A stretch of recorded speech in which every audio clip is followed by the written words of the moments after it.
right, welcome back to episode 51 of Off the Wall Podcast. I'm Bobby, joined by Matt. Melo is joining us for the interview that we have. Surprise, we have an interview. Brian Miles, mental performance coach for the Cleveland Guardians. He's going to join us later on in the episode, but right now it's just me and you, Matt, and we're going to talk about the awards because if you didn't hear, all the awards have been announced, and Aaron Judge, AL MVP. Hey, we're looking at the two guys part of Around the Diamond. You could throw Kyle in here. He has an MVP, but hey, we each have an MVP in the last two seasons. There you go. Um, so I don't mind that the Phillies didn't win any because I feel good about going to the World Series. So Yeah, that's pretty good too. Yeah, yeah, pretty good. Pretty good season. And who knows if Bryce wasn't hurt, maybe he would have been in the conversation too. There's a good chance he would have been. But yeah, yeah. So we'll go. Let's recap the awards real quick before we get into the interview. We're talking about it. None of these were really surprising. I think they were all expected. yeah. Honestly, maybe the only one is NL Rookie of the Year. Yep. Strider, there was a possibility he could have won, but Michael Harris makes sense too. Yeah. Yeah, like nothing was like I wasn't upset about any of the picks or anything like that. Um, like you said, the Cy Youngs, to skip ahead, they're both unanimous. MVPs were almost unanimous. Um, so let's start off. We'll talk about Rookie of the Years. Like you said, Michael Harris winning NL Rookie of the Year. Like you said, him or Strider could have won it, and you'd be like, all right, yeah, that guy deserves it. They both had insane years for the Braves. Yeah, and to think that the top two vote getters on the same team, and like we said, it could have been either way. It could have been either one of them, and nobody would have been surprised.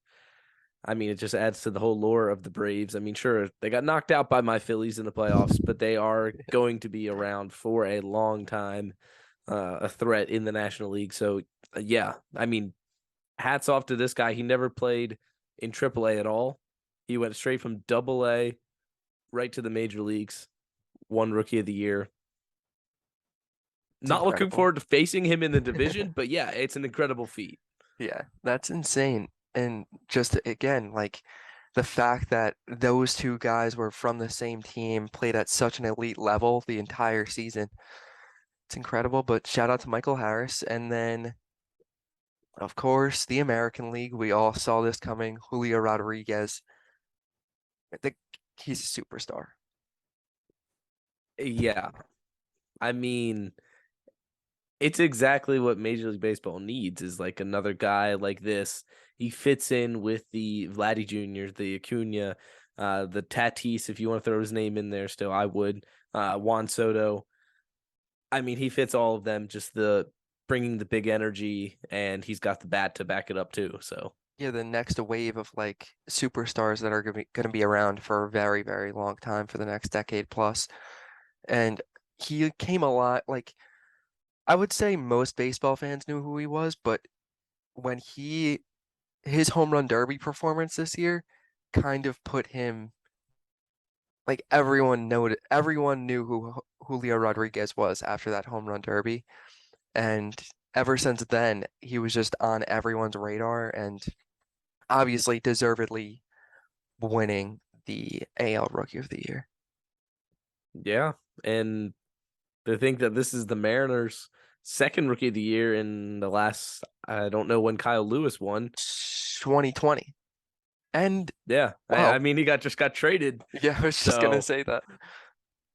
But and they had Jared Kelenic, or they have Jared Kelenic too. And to think Yeah. that he was like the top prospect in Major League Baseball, and he never exactly panned out for them yet. But Mariners are gonna be a fun team too. So Yeah. props to J Rod. Exactly. The J Rod show. But Yeah. that would be a good jersey to get. I might get his jersey. That's a nice. Which color are you going? I mean, the Mariner, they have good jerseys. Both like the navy blue is a classic, or like the throwback like teal or the greenish looking one. Yeah, That's so nice too. I might have to that hop would on be that. the one. I'd like that, or even like the basic white one. Yeah, Just the white with the navy blue and that green. They all pair together so well. So that's clean. Yeah, that might need to happen after we end this. I might get a jersey. But yeah. Shout out to J-Rod and Michael Harris. Let's go manager of the year next, I guess. Talk sure. about that. This might be a sore subject for you since, Rob Thompson probably should have won it, could have won it, and a lot of people could say that, but it was Buck Showalter out of the National League. I don't I hate mean, that. yeah, it's it's a regular season award, Right. and he was one of the best. He managed one of the best regular season teams. So, I mean, say what you want about the Mets. They were able to turn around from last season when they blew the lead.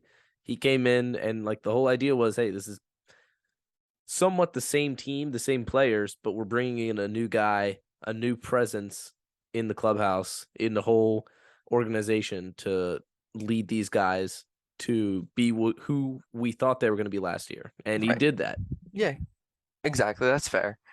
Um, but and of course, I wish Melo could say something about this. I'm sure he wasn't too happy about Dave Roberts finishing in second.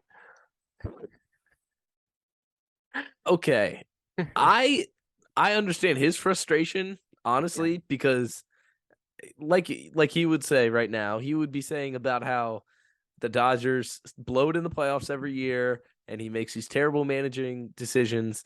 And how much do you really have to do when you're managing a team that is that loaded? exactly. I mean, you still got decisions to make, but it's a lot easier when you're making them with Mookie Betts and Freddie Freeman and just Trey Turner. Exactly. So I mean, hey, They're it like the was one of best the regular best season seasons all team. time. Yeah, yeah. Yeah, One of the best Dodger regular season of all time. So like it's hard to argue against the 100 and however many wins they had. 111, something like that. I don't know.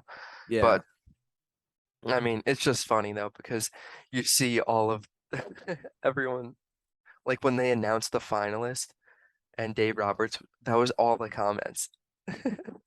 Yeah, exactly. And like Brian Snicker, you could make a good case for him too Yeah. in the Braves. And then who was fourth? Um I'm blanking on that because I know, like you said, Rob Thompson finished fifth. I'm trying to remember who would have finished fourth. Um, Oh, Ali Marmol for the yeah, Cardinals. That's yes. who it is. So they're all good managers. I mean, Thompson, maybe he should have got fourth. He kind of really turned that team around in the middle of the season, but whatever. Yeah, I don't know. And Bob Melvin finished in sixth too.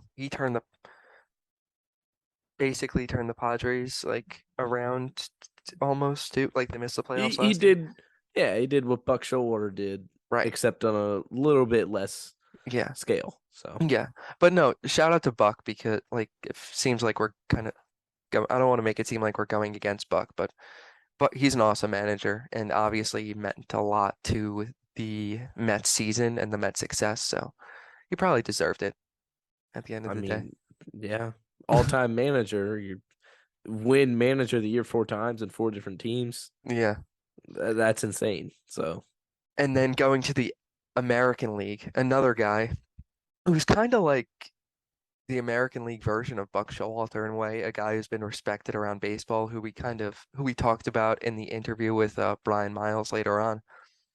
But Terry Francona, that's another guy who's just so well respected around baseball. Took the Guardians, who had low expectations from like the media, fans, whatever, winning the AL Central, leading that fun team, that really young team. It's incredible. I mean, yeah, you summed it up perfectly. Young team, no expectations, win the division, and then they don't lose the wild card either. Like the Rays aren't a slouch. Yeah. They won that series and then took the And Yankees to the edge. yeah, So yeah. No, hats off. yeah, Terry deserves it. yeah, he's awesome. He's like I've always said, even like when he was on the managing the Red Sox years ago, like I always liked him.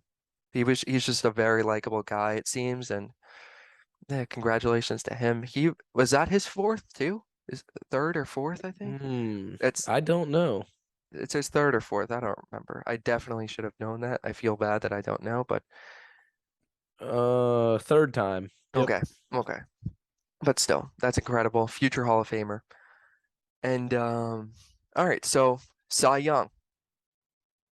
I mean, this was just the most obvious picks of the all the categories. Yeah.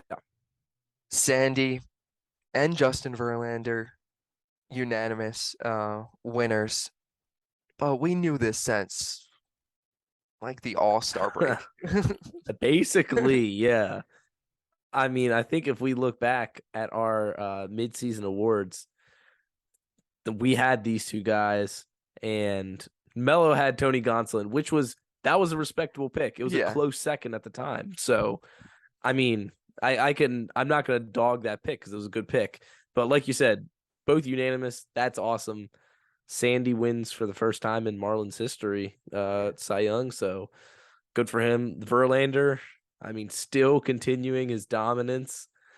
It's insane, but yeah. After coming back from like Tommy John surgery at this age, I doubt, like, no one really thought that he would get back to this form.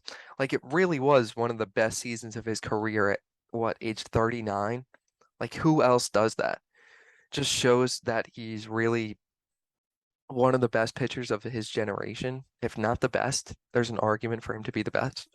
It's I probably, mean, I might say so. even I don't think it's a stretch to say like in the realm of like greatest athletes of all time. Like what you just said, three-time AL Cy Young winner. He won an MVP as a pitcher. Not Yeah. a lot of pitchers can say they've done that. Two-time World Series champion, right? Yes. Yeah. Yeah. And he's been there multiple times. Um, how many time All-Star? I don't even know A because he's been lot. there so many times. Started the All-Star game multiple times, led the league in ERA, whatever. And now he just won again at 39, you said? So like people always harp on Tom Brady doing all this stuff at an old age, but like pitching, I would say is more difficult, like physically difficult than being a quarterback, just throwing that many pitches every game. So I think a case could be made. He's probably maybe top 50 athletes of all time. I Wow. think there could be an argument. You know what? Now that you say it, like I don't hate it. Longevity. Yeah. Yeah, And he's not done. He's gonna get a exactly. payday. He He's doesn't gonna seem like he wants to hang it up. no. Yeah. Kate Upton was telling him to keep going. That's a difference between him and Brady. But but yeah, no. He's obviously gonna get paid this offseason and deservedly so. And I can't wait to see what he's gonna do next year, probably pitch the year after. If he keeps this up, I mean, why would he stop? Exactly. He just had his debatably best season ever. Why Yeah, would he stop now? yeah. But yeah, no, both Sandy Alcantara and Justin Verlander, outstanding years. Like we said, we knew this since the All-Star break that they were probably going to win, and they were just like so clearly the best pitchers in their league. And Exactly. anything else before we move on to MVP? I don't think so. I mean, I'll give a quick shout out to Aaron Nola. He finished Yeah, fifth in NL Cy Young. yeah. So he seems to he gets votes typically when he has a good season. So And maybe he can it kick it sucks up the though next notch. because like the Phillies defense, they picked it up, I feel like towards the end of the year. but their defense doesn't help those pitchers. Like if Yeah. say if they had like I know the Cardinals have an amazing defense. If Nola was pitching with the Cardinals defense behind him, I like there's a chance he's like finishing top three. Yeah. I mean, it helps, and it's somewhat his fault though because I've said it a couple times throughout the year, but like he has a good game, bad game, good game, good game, bad game, bad game. So he wasn't on the same level as some of Right, these other pitchers. So right, exactly. But still, um, all right. So MVP. you want to rush right to AL MVP. No, we'll go to NL. Paul Goldschmidt. Shout out to Paul Goldschmidt who finally got his MVP. He had three top three finishes before this. I think I'm pretty sure that's what it was. That sounds right. Yeah, I mean, the guy has been so underrated. His years in Arizona, I feel like he was always overlooked, even though he was one of the most consistent players in baseball. 300 average, 30 home runs, it seemed like almost every year. But then finally this year he gets his MVP. Um, so shout out to him. Machado finished second, Nolan finished in third. Any of those guys really could have gotten it, I think. Like those three had phenomenal seasons, but Goldschmidt was, I just think his entire year he was consistently like one of the best players in the National League. But yeah, no, good for Goldschmidt. He just seems like a great guy, and I'm glad to see him finally get the recognition he deserves. Yeah, exactly. He finished second in 2013, second in 2015, and then third in 2017. Okay, So he's been right on the cusp of getting it so many times, and then yeah, he deserves it. Great yeah, guy from what we've seen. right, So I'm not against it. This was the other one that was somewhat close. The yeah, other race. I mean, yeah, Machado, you could make a case for Machado. So yeah. And yeah, yeah, he had a great season. like Machado and Arenado, like their defense. Obviously, Arenado, Gold Glove, Platinum Glove. Machado obviously has Gold Glove defense too. So those guys are just incredible. But yeah, Goldie finally got it. And to the American League. Obviously, Aaron Judge got his MVP award that some people say he deserved back in 2017, but that's besides the point. He gets his MVP, obviously, after an historical year. I was kind of nervous. I wasn't sure if it was going to be a landslide. I could have seen like some people voting for Shohei, but it turned out Aaron Judge got 28 out of 30 first place votes. Incredible. I mean, we've talked about it so much, but it's really cool just to be able to say that he's actually won the MVP. Yeah, and I think this might give a little bit of a look into what we can expect the next couple years because we've seen it now twice with Shohei. Vladdy Jr. had a great offensive season. Shohei obviously pitching and hitting. I don't need to say that, but still did them both and he won MVP. Now this year, Aaron Judge, absolute elite top tier offensive season. Shohei Ohtani did the same thing, probably a better pitcher this year, I would say. Yeah, definitely. Um, so still wasn't enough though. So that looks like it's going to be the standard going forward that baseball writers are not full on Shohei Ohtani Yeah, like what's the fans, whatever you bar? want to say. But yeah, like I guess Is this the bar though? Like, like do you have to a break a record. record to Yeah, I in order don't. to beat Shohei Ohtani out? Yeah, I don't know. I again, we've talked about this so much. Whenever we bring up Shohei Ohtani, we're like, we don't know how to evaluate him or pair him to the other players. Like whenever whenever we bring him up, we're like, we don't know what to do because we've never seen anything like this before.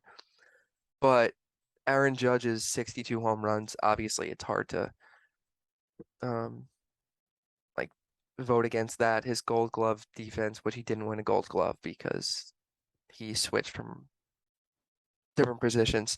But they were saying today he didn't make any errors in the outfield this year, Judge. He had zero Wow. errors on the season, which was incredible. But yeah, no, I'm curious to see next year if someone's either gonna break a record, Shohei keeps doing what he's doing, because I don't know what the bar is to beat Shohei Ohtani. Yeah, it's it's either incredibly high or the writers are willing to flip flop back and forth, kind of based off of narrative. I don't Yeah. know, but I don't know if you've looked yet. So I want to ask you this: Do you know who finished fifth in Um, American League? yeah, wasn't it Andres Jimenez fifth? No, No, or he was sixth, maybe. That's what it was. He finished high. Was it Ramirez? Jose Ramirez. Who was fifth? Ramirez was fourth. Okay, who was fifth then? Jose Altuve. That's awesome. Interesting. Yeah, I mean, Interesting.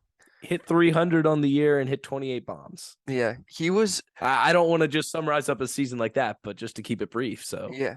No, I remember when I was looking at the end of the year, like the best players in the American League, he kind of had a very underrated season. Well, yeah, obviously not because the voters are aware of it. But I think from a fan perspective throughout the entire year, like he was really one of the best players in the American League. And I'm glad they rewarded him with fifth, but he really he climbed up there. yeah, Him, and even a quick shout out to Jordan for yeah. having a okay, probably a great offensive season comparing it to Vladdy Jr., but you're up against Shohei Ohtani and an absolutely elite offensive season. You're gonna have to settle for third, buddy. So Yeah. In the MLB Network thing tonight, when they were announcing the awards, Jordan wasn't even there. He wasn't even on the show. They were like, "Oh, Jordan I can't join mean, us." We're like, "Well, why would he? Because he knows." exactly. You're just gonna sit there and have to congratulate them anyway. So Yeah. And they were talking, like I felt bad for him because they were talking the entire time, like, is it gonna be Judge or Shohei? Like Jordan's a finalist too. But obviously it was between yeah, them, but it was just funny because they were just counting Jordan out. But um since Melo's not here, he sent me a voice message to play about the AL MVP voting. okay. So Thank you, MLB. You made the obvious choice. Aaron Judge is your MVP. Should have been unanimous. well, I don't think I think he was probably mocking me and or Kyle there. But yeah, that was his insight for the AL MVP race. I mean, if I was you or Kyle, I'd be like, you know what, you're right, Melo. Should have been unanimous. I'm just glad that my guy won MVP. Now you're just hoping that he stays in New York. Yeah, that's another story. But did you see that the only two people to vote for Shohei to win MVP came out of LA/Anaheim? Interesting. I did not see that, Yeah, but interesting, right? Hmm, interesting. I don't know, but yeah. Uh, Anything else regarding any of the awards before we get into the interview? um, I mean, not really. Just shout out to all the guys who had a great season.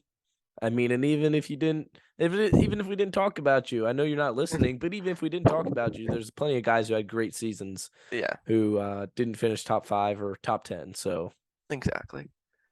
Exactly. But it's an awesome, it was a great season. He obviously like look at the guys who won Cy Young and MVP this year. Like those guys dominated. Like both MVPs, both Cy Youngs. It was just and and the rookie of the years. Like they're all superstars in this sport that kind of for the most part like bursted onto the scene this year and it was really cool to see.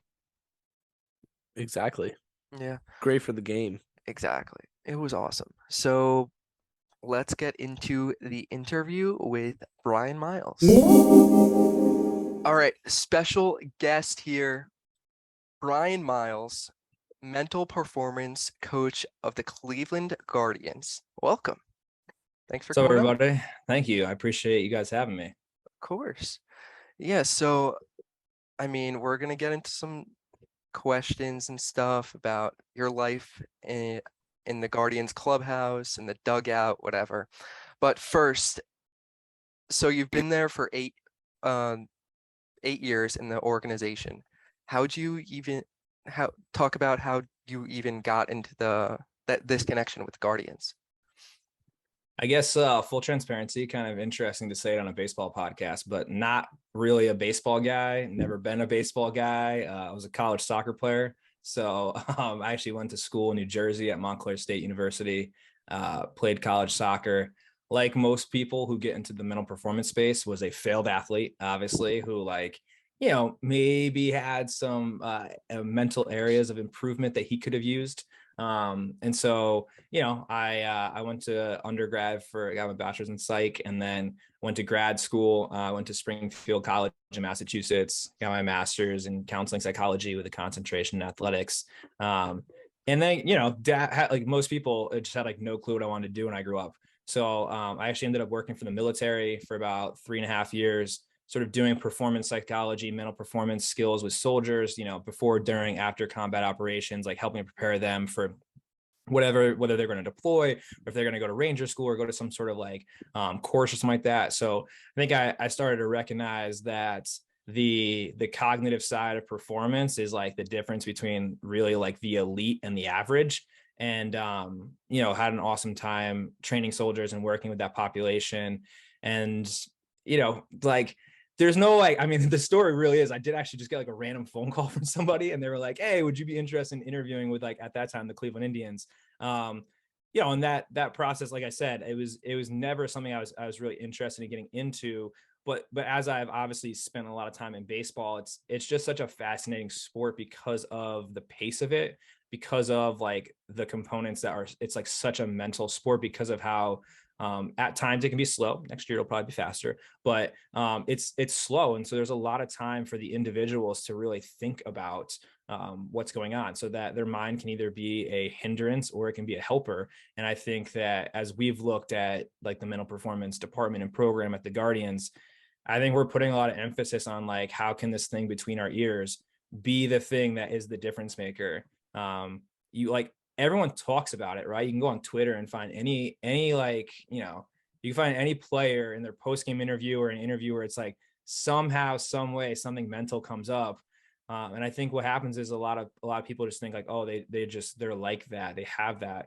What they don't know is that a lot of these guys are training that just as much as they're training their muscles, or they're training their, hand-eye coordination, or whatever it is, their defense, offense, all that kind of stuff. And I think that's the exciting part. So yeah, I've been with the Guardians for about 8 seasons. I've done everything from being a minor league mental performance coach. I was our coordinator of mental performance in the minor leagues for a couple of years, and I've been with the major league team for the past 3 years. My first year is 2020, so that was always interesting. And these past 3 years in the major league team have been a blast, and just trying to learn and help and support and be part of the team as best I can. Yeah. I mean, I like how you said, like, baseball, you fail so much in baseball that you have to be so strong mentally to really like be okay with that. And like, I know everyone always says you fail 7 out of 10 times, whatever, but like, it's crazy to actually think about how much you fail throughout the course of the whole 162 game season. You have shitty games here, you go on slump, and you just have to grind through it. With the amount of failure plus the longevity of the baseball season, like, as a fan, it's a lot. Like, I can't even imagine what it would be like as a player or someone going through that constantly. Yeah, I mean, I think so there's like the downfall of baseball, or the difficulty, right, is like you play 162 games in like 180 something days, right? And it's like you do fail a lot. On the good side, though, you play every day. So it's like if today was pretty rough, like you're gonna go out and play tomorrow. But I think I have probably seen that, some of the best players just have incredible perspective. I think they really recognize that like their ability to let go of the past is probably like one of the most profound things that they're capable of doing. They're like super good about being in the present moment. They, they don't let the idea that I struck out my first at bat impact their second, third, fourth at bat. There are a lot of people that do, and it's one of the most difficult things to be in the present moment, mostly just because it's like everything pulls us into the past and the future. It's like everything is designed to pull us into the past and future. Social media, like everything is taught, like putting your statistics up on the board, right, pulls you into the past or pulls you into the future, being like, if I get this many hits, my average will turn to whatever.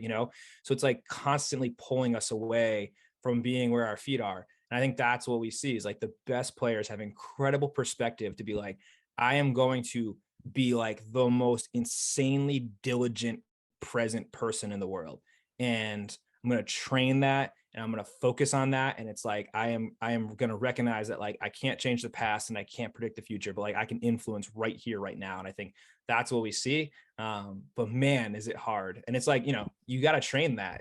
You have to train that from the moment you get drafted. You should be training that from like well before that if you can. I think that's the cool thing is mental performance. It's not just a Major League Baseball thing anymore. It's seeping into college. It's seeping into high school to youth athletics, which I think is awesome.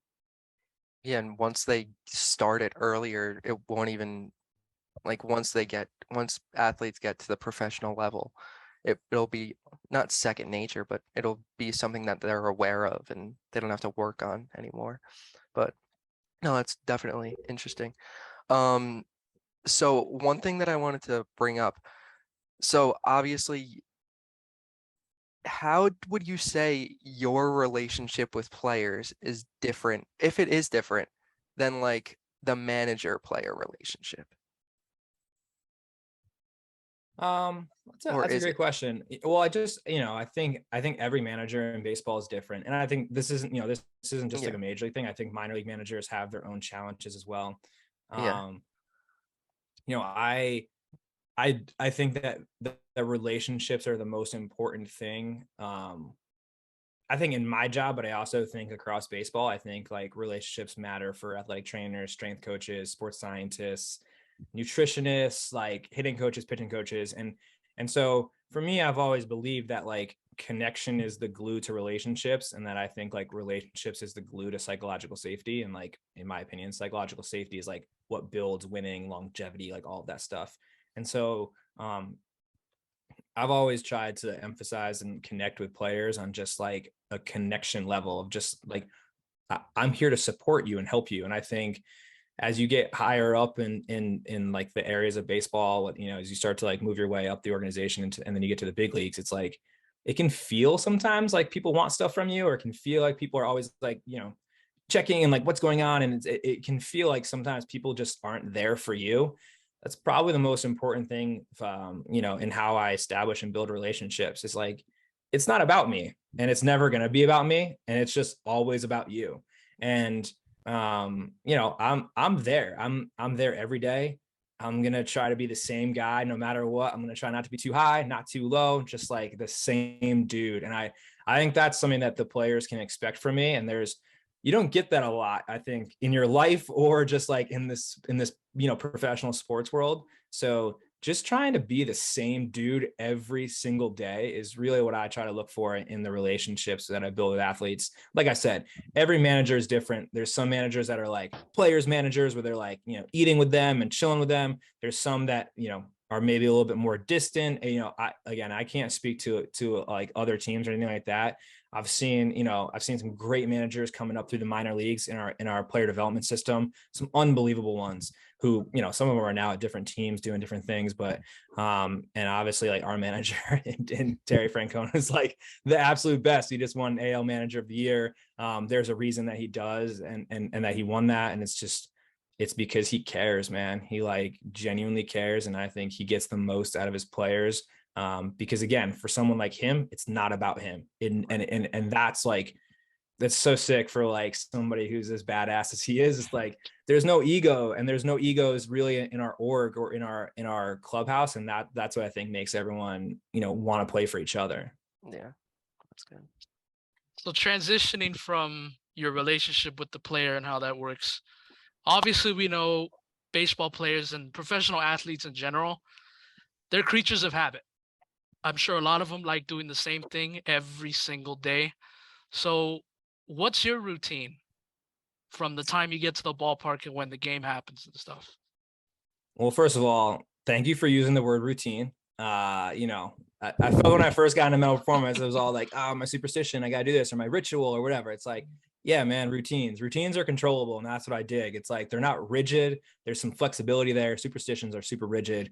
There's no flexibility. And that's why superstitions low key aren't it, but routines are it.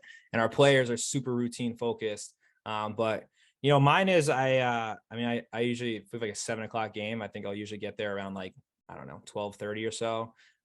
We have some meetings that I go to, I'm part of a performance team. So I connect with like our strength coach, our athletic trainers, our nutritionists, our sports scientists. So we're kind of all one team, really looking at the athlete sort of as a holistic human, like how we can best support them in their performance. So I have some meetings here and there. And then, I try to get some food, maybe crush some emails here and there. But then my job is just to be around the coaches and the players. So as much as I spend time with the players, I spend a lot of time with the coaching staff too, mostly just because like our coaches spend a lot of time with the players, and our coaches spend more time with the players than I ever will. And I think that being able to support coaching staff just as much as you support players is hugely important.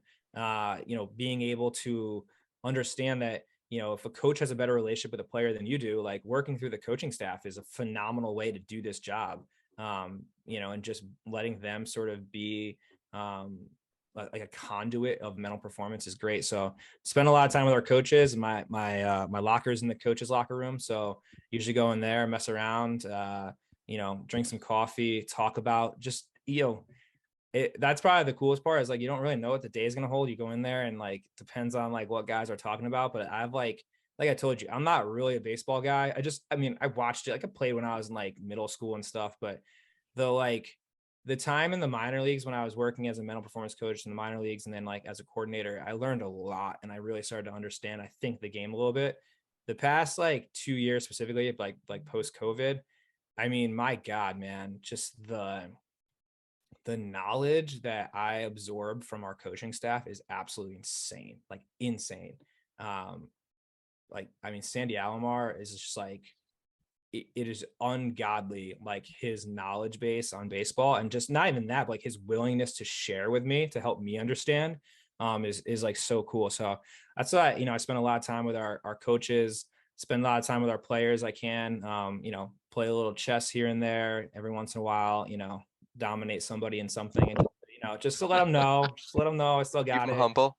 Keep them humble. Yeah, there's a lot of guys who think they're pretty good at FIFA in our clubhouse, and I gotta really like, all right, boys, like, come on, relax.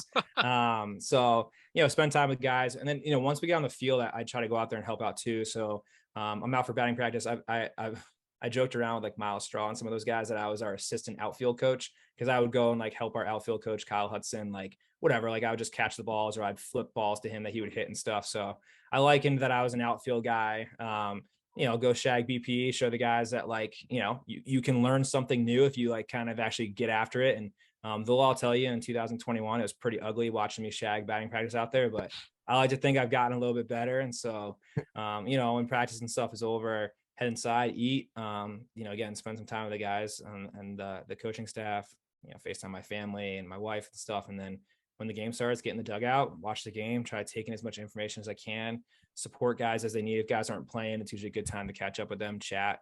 But yeah, man, then game's over, maybe drink a beer and then head home and do it all over again, man. So it's long, it's a lot, but it's like I said, it's built on the foundation of connection. And it's like it's a super cool role and an awesome opportunity. That's for sure. That's awesome. That's pretty cool. So you just covered what you did throughout the whole season, but now obviously the baseball season's over. So what's the off season look like for you? Some people might say it's not as cool as the baseball season. I think it's very cool, but I am a full-time dad. So I've got a 3.5-year-old daughter, Marlo. I've got a 14-month-old son, Mac.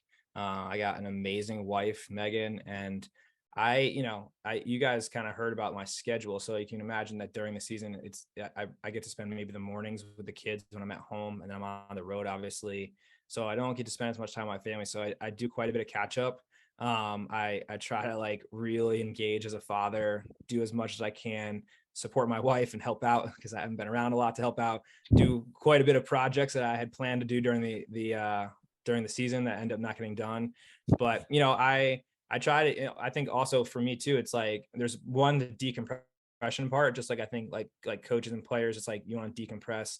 It's an awesome opportunity for me to, sort of like re-engage within the field of sport and performance psychology too. So I go to some conferences, I try to like catch up on like the research or just like read up on new stuff, maybe develop new curriculum, new stories, whatever it might be. And then, I mean, I'll obviously like touch base with our coaches and our players a little bit. I think, our players want to be left alone a little bit. Our coaches want to be left alone a little bit. But as we get closer to spring training, it is a little bit of that switch of the mindset of like, all right, how are we going to slightly start to re-engage like the mind and performance and stuff? And there's an opportunity for that as well. So it's, it's short though. That's like the thing is like, I mean, it's already November 16th right now. It's like, dude, we go to like spring training like February 13th. That's so soon from now. So I think you really do try to relax a little bit, but it's it's still fun it's weird. Like you're so excited for it to be over, just like rest and recover. But then you like oddly start to miss the like chaos of your life. It goes from like such a high speed to like slightly a lower speed that it kind of throws you for a little bit of a fog loop a little bit, but no, it's been good. Yeah, I mean, it is good to like get away from it, I'm sure, for a little bit, like you said, just to get a break from the grind for a little bit and actually be with your family. I'm sure that's nice. Yeah, it is. It is. Yeah, my family rules, so they're killing it. But yeah, it's good. Yeah. So going back to a little bit what we're talking about before, your manager, Terry Francona. What's it like being around a guy that's like he's a future Hall of Famer? Like, do you have any stories or anything just like being around him like constantly all year long? Just he's just so well respected around the sport, obviously multiple manager of the years. Any stories just about how cool of a guy he is or awesome? Oh, and he is a very cool guy. I'll give you that. I just think this. I mean, so just like overall, I think so. It's not like just talk with him. Like he emphasized, like at spring training a lot of times, like we have our team meeting and I love it because he's like, listen, 29 other teams are having their team meeting today, right? And he's like, and maybe we're saying some similar things, but he talks about like what we have to do as an organization, as a team that's different than all the other 29 teams, and it is different because of like whether it's payroll or where we are as a team or whatever it is. He's like, this is what we have to do differently, and then. But my favorite thing he says is like, nobody's going to feel bad for you guys. Like, he's like, and you shouldn't feel bad for yourself. Like he really lays out what it's supposed to look like. And then he like reinforces those behaviors. And it's not just for show. Like he follows through on the behaviors he expects from his coaching staff, his support staff, and from the players. And I think that's like one of the best things. I will say like another thing that shows exactly who he is, like I think this is great is I don't want to mess this up, but I think it was the off day before we started the wild card. And we had like a workout or whatever. And I think we had a team meeting and, we thought it was going to be just like the standard, like, hey, like, let's go, here we go, playoffs, like, let's get it. And instead he asked everyone to come in and he presented, I think, Oscar Gonzalez with his diploma. He had just gotten his diploma. And like, again, it was like it was just so awesome to watch, like the manager recognizing something like that. We're about to go into like this huge series. We'd just done so much successful stuff and on the field, but like he valued that, like that was so valuable for Oscar. And it was like so sick that he did it in a way where everyone got to celebrate with him. And that like, I think shows one, like who he is as a manager, but two, like the values in action, right? It's like not just saying it, he does stuff about it. He like follows through the behaviors. And that is very, very cool. And I think something that we absolutely support and love. And, it's such a fun team to be around, but it's like such a great leader to be around. Somebody who not only supports our players and our staff, but like he does support the mental game. And I think that it's really awesome to be a part of. That's awesome. So, what do you call it? This season, I guess, I mean, it's fair to say that the Guardians had there were lower expectations for the team going into the season. Probably not to win the division and make it to the postseason.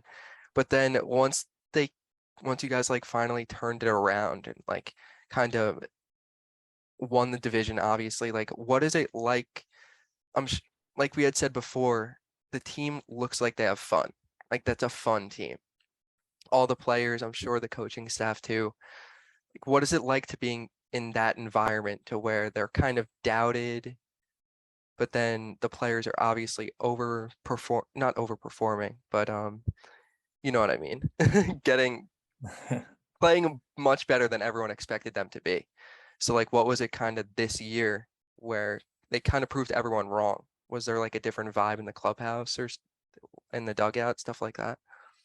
Yeah, I mean, I do want to say everyone thought that we were gonna perform at a certain level. I would say that within our confines and our walls, we didn't obviously Right. believe that. I don't think you can believe that and perform the way that we did. Right. Which again starts with our manager and our coaching staff, I think, and the players for sure.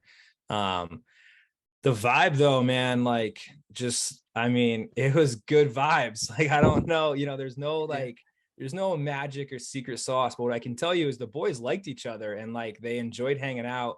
Man, we had like a basketball hoop set up in there. We had players kicking each other's butt in Mario Kart. We had a ping pong table. A bunch of the dudes got super into chess this year and just like competed against each other in chess. In fact, like some of our guys connected with a local high school that has a chess team. It's like one of the nationally ranked chess teams in Cleveland. And they would like, I think it was on like Sunday mornings, whenever we had day games, they would come in early and play against each other. So some of our players would play against his chess team. It was absolutely awesome. But like they just liked being around each other. I think, some of the guys mentioned it in like post-game interviews, but in a lot of teams, like when the game's over, everyone rushes out of there and just gets showered, gets out and goes. It's like you could come in like 25, 30 minutes after a game and like half the dudes haven't changed yet. They're like shooting hoops or playing cards. They just really enjoyed being around around each other. I think they supported each other. And I think the biggest thing too is like, we had like 17 rookies debut this year. And like in order for those players to be as successful as they were, and a lot of them were very successful, like when you come into a clubhouse or you come into like a major league environment, like you have to feel comfortable. And I think that, when somebody feels like they belong, it's like all that tension that you would normally feel all of a sudden is just like loosened up. And then like that player can go and do what they do on the field because they don't feel that other there's of course tension in your major debut. There's all those things. But like the fact that it's not coming from the clubhouse or from those teammates or whatever, it's like all those guys welcome them. And it's like they all shared the knowledge that like the other rookies shared the knowledge that they learned from some of the veterans and vice versa. And so that environment and that sort of that engagement from those guys was like super cool. But it was just it was a fun place to be. And listen, we didn't like, we had rough patches too. We had some rough stretches there. But I think there just like was always this belief. And it was like, it started with like, we had some comeback wins, some big ones, like we scored 6 runs in the 9th inning against the White Sox. Like, Yeah, I was we had then some of those Josh Naylor game, right? yeah, That yeah. one. It's like we had some of those moments where the boys were like, dude, we are literally not out of a game at all. And there's something sneaky dangerous when you get a whole group of dudes who believe like we are never out of a game. It's like it's really fun to be a part of. And it almost becomes like this contagious, like, oh, we're only down 2 in the 9th, bro. Like we're definitely gonna come back and win this game, which we did a couple of times. And it's just like it's like a fun thing to build on. And so again, it was a really great group of guys that really wanted to be there for each other. And I know that's like it, I know it's not like that everywhere. And again, I can't tell you exactly what it was that allowed us to do it, but I think that the fact that our players were selfless is probably why we were so successful this year. And in a professional sports environment, not just baseball, where sometimes like playing for yourself is what's valued. I think that was the complete opposite in our organization this year. That's awesome. Obviously, you just said it right now. The guys love being around each other every day. A lot of young kids made their debuts. Those road trips must have been so fun. So I'm asking you, What was your favorite city to go to Oh on the road? man. All right. So I mean, I'm from Connecticut. I obviously live in Cleveland now. So like going to Boston any chance I can is like just the best. Mostly just for the food. Like I was crushing clam chowder. Like the clubbies over there are absolutely incredible. They had lobster rolls, like it was phenomenal. But I will say, like my favorite trip that we probably took, it was when we went to San Diego. We had an off day in San Diego. Like who doesn't love San Diego? Actually, it was the one trip that my wife came with me. Like my parents came watch the kids, so my wife was able to come on that trip. We went to San Diego and Seattle, off day in San Diego, like fish tacos, like the whole thing, the weather, just it was perfect. And so I love San Diego. I think it's awesome, but I got to give a shout out to Boston too, just because I'm a New Englander at heart. I'll never forget it. I was crushing Dunkin' Donuts. Like I was doing it all, man. I was doing all the things. And it's a lot of fun to be able to kind of get closer to home and stuff like that. But I'm stoked too, because like in the next 2 years, within the next 2 years, you'll go to every city, with the new schedule. So it's like it's pretty sick that you get to do that now. And I'm super excited about that. You said you loved San Diego and Seattle. Where does Los Angeles fall under this list? He lives in You can be Los honest. Angeles. If he, I That's know. Listen, why. I see the Dodger thing in the back right Thank you. there, It's bro. okay. I You mean, can be honest. no, it's like it's weird because like Too much traffic. I get it. Yeah, way too much traffic. When we go to Dodger Stadium, it's like you like stay in kind of this random spot too. It's like you're not like Dodger Stadium was pretty like okay. I'll give Dodger Stadium a number one out of something. And when it comes to stadiums that in terms of like the music that's played and like in terms of like the veracity of which that music hits you in the chest, Dodger Stadium has their like speakers in the dead center, and it literally shakes your chest when they play music. Like it like moves and vibrates your body. I've never, ever, ever been anywhere that does it like that. And their music was low key kind of dope. It felt like a part like that in Fenway Park. It's like it felt like a party. I'm like, this is pretty wild. But the veracity of the speakers, I was like, holy crap, man! This is like our poor center fielders and right field and left field. I'm like, those guys are gonna be deaf by the time this like it's over. It's so loud. But that's all I'll give Dodger Stadium right there. And the Dodger dog was pretty damn good too. Wow. Okay. Usually a lot of people don't like it, so I I mean, give you a lot of credit for that. we'll give them some love. So that's what you Yeah. get. LA. Yeah. I mean, I'm at Dodger State. I work there every day, so I guess I come accustomed to the loud ass speakers in center field. But yeah, I do notice that when some teams come in, they're like, "Holy shit!" Yeah, They gotta turn that down a little bit. it'll get you, man. But it's all they play like bangers too. Like they play really good music during BP.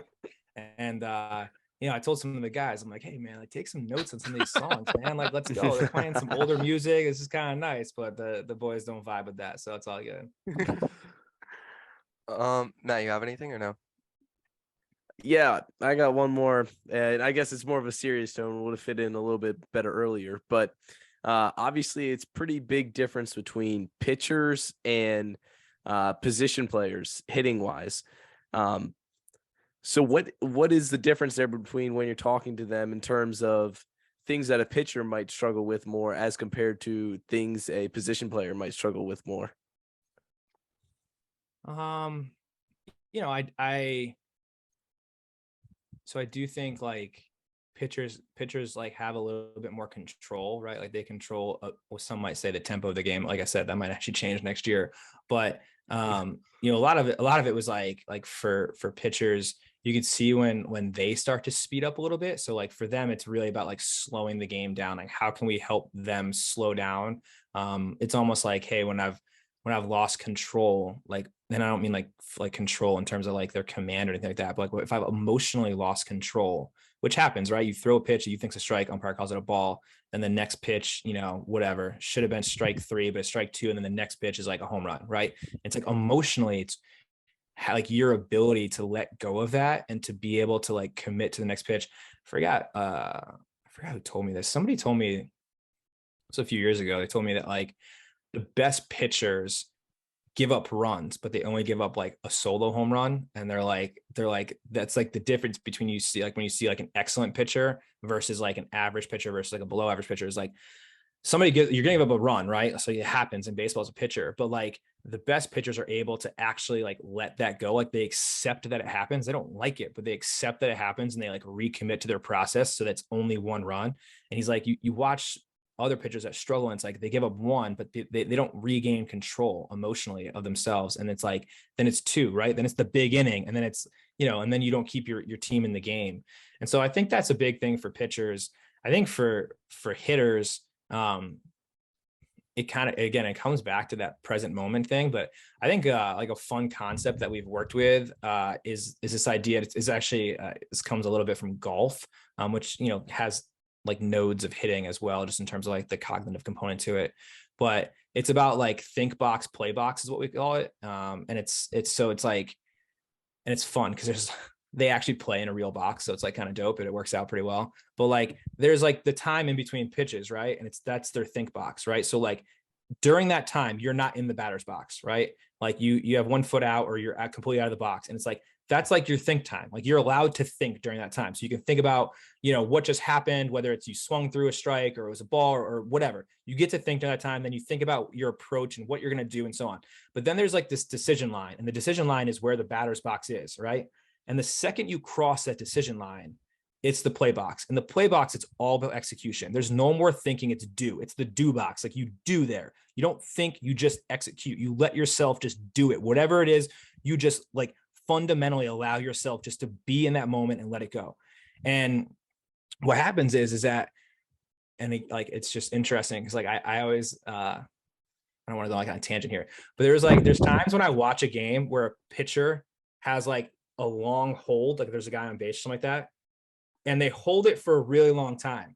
And I'm saying in my head to the hitter, call time, right? Because I'm like, this is making me uncomfortable, but they're not calling time. But the pitcher's holding it. He's not stepping off. The hitter's not. And I'm like, it's this weird tension where you're like, dude, just call time. Like, this is making me uncomfortable, right? Like, it's too long. And the reason I think like that sometimes is because I'm like, when it comes time to do, like, you don't want to think. So if you're in there for a really long time, there's a chance that you could think, right? And so like the most disciplined players, the most disciplined hitters are so comfortable with themselves and disciplined with themselves that if they've lost, like if they start to think again, they call time and they so-called step back over the decision line into the think box, allow themselves to do what they need to do. Then they step back into the play box. And I think like the idea of separating it into those two things where you give yourself the physical space, right? Like this is the box where I fucking do. Sorry, I don't know if I want to swear, my bad. This is the box where I do, You're right? good. Like I do this here. Like this is where I execute. Like it's automatic for me. It's just like, it's like memory. I'm going to go up there. I'm going to see ball, hit ball, like that kind of thing, versus being up there and you're just like, okay, like what pitch is coming? Like, maybe it's this, maybe it's like, dude, you can't execute when you're thinking like that. And so that like, those are some of the things that we've worked through, like I think on the pitching side and don't get me wrong, there's like a think box, play box, you can call it for pitchers too, but it's just such a fascinating sport, and like that. I mean, I love that question, Matt, because it's, everyone's individual, like the way that they think about these things, the way that they do it. But man, it's like the players that can just be really present and just like flush the things they need to flush and just be in the moment and know that their training is what's gotten them there. And just, again, like their perspective on all of it. They're the ones that are typically really successful. I was going to say, you kind of just said it, but it's weird to think about how so many different players like approach things or so different. Like things may work for this person and it will not work at all for the next person. And I'm sure that's the struggle for you to find what works for each player, like how to, I guess, calm them down or get them to like relax in the present moment, whatever. So I'm sure that's a struggle for you, figuring out, basically breaking down each player. Yeah, I mean, again, it's, so one, do you have a relationship with them? And if I don't have a relationship with them, it's like, who does, right? So if the hitting coach has a relationship with the player, then it's like, how can I support the hitting coach to support the player? And I think too, like I think the emphasis always is like we're not out there, right? Like I can't say something special to make you feel better. And no offense, the pitching coach and the hitting coach isn't going to come out there and say something, special to make. It's like, you own that space, right? Like you own sort of like like a lot of times we'll call it like your 3-foot world. Like you own your 3-foot world. Like only you control that space. And so again, the encouragement is like, what can you touch, manage, influence, and control in that 3-foot world? And like when you really dig into one, how close 3 feet by 3 feet is, it's like really small. But two, when you choose to like give your energy, effort, and intent to those things, to like what you can really touch, manage, control, you realize it's not a lot, right? Like there's not a lot of stuff in there. And it's like, once you accept that, your life wildly becomes very freeing. It becomes like way more free because you're just like, I'm not going to give my, like your energy is your most precious resource and commodity. You're like, I'm not going to give it to that shit. I'm not going to give it to things that I can't control. I'm not going to give it to people who don't deserve my energy, effort, and intent. I'm going to give it to people and to things that like fill my cup, that make me better, that make me want to be better. And it's like, once you do that, it's incredibly freeing. And I think like, listen, I think the older you get as a person and just like the more life experience stuff, you start to see that. But like, I do think that some of the most successful young people, whether that's in business or in entrepreneurship or in school or in like, or in sports, they are really, really good. And they're really selfish about their attention. They're really selfish about their circle, and they audit their circle of people that they spend time with a lot. And they are really selfish with their energy. And I think that those are by far the best performers. You guys have anything else or no? Melo, anything? I got one last one. Just Okay. your favorite memory of the 2022 season was? Oh, God, on the man. spot. Put him on the spot. I mean, it's got to be the walk-off home run by Oscar Gonzalez to go to the ALDS. I mean, it was like That was electric. I like borderline lost like control of like my brain, my like emotions, my functioning.